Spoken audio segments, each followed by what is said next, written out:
Well, across our, Omni-Channel, and again, we started in the call center. The idea was to start with the call center, provide them with the way to authenticate the user.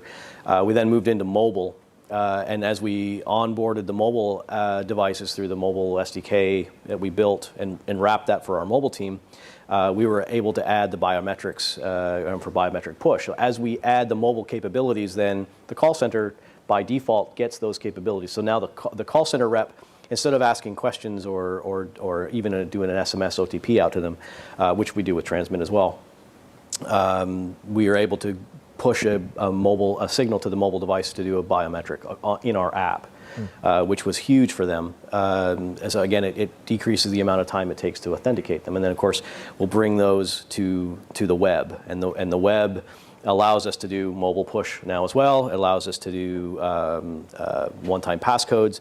It also allows our customers to call our call center and get an OTP if they don't have their device with them, and call the call center rep will give them an OTP, and they can plug that into the web to log in, which is great for them.